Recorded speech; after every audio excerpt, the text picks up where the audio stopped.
In our first video on executive function, we learned what it is, why it is important for learning, as well as how executive function can depend on the relative strength of other cognitive skills. In this video, we focus on the 3 phases of executive function. The first phase is before learning. Before goal-directed behavior is in action, and a realistic plan to achieve a goal and the motivation to bridge the gap between planning and action are essential. Motivation is the drive or energy to approach or to avoid something.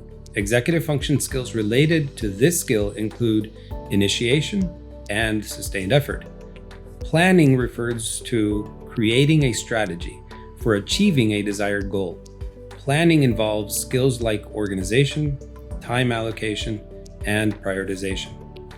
Learners that struggle with executive function skills related to motivation or planning may exhibit symptoms like procrastination, homework incompletion, or missed events. The second phase of executive function is during learning.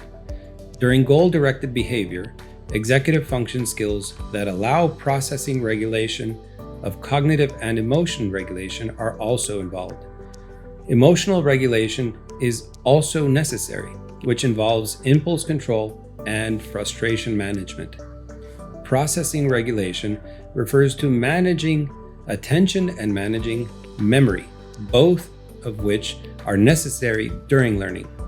Learning that struggles with the executive function skills related to processing regulation and emotions may exhibit symptoms such as distractibility, impulsivity, or disorganized thoughts.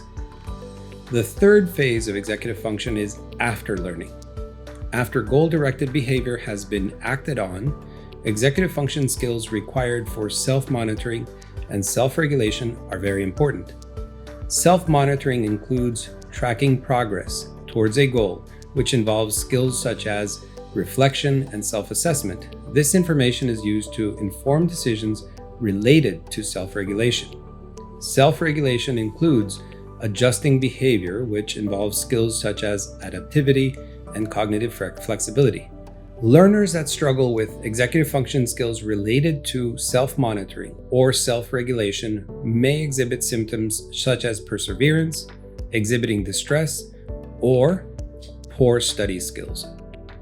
Understanding executive function, the way they develop, and their scope can help us maintain patience and adjust expectations, particularly when dealing with students.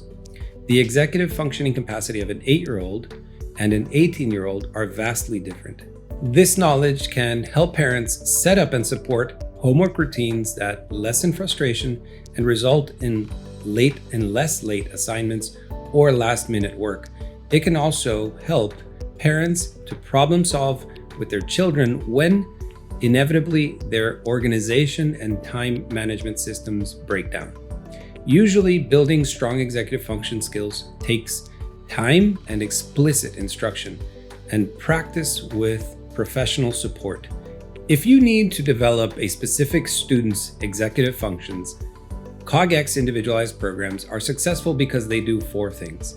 First, we strengthen the cognitive skills that are essential for executive function to flourish.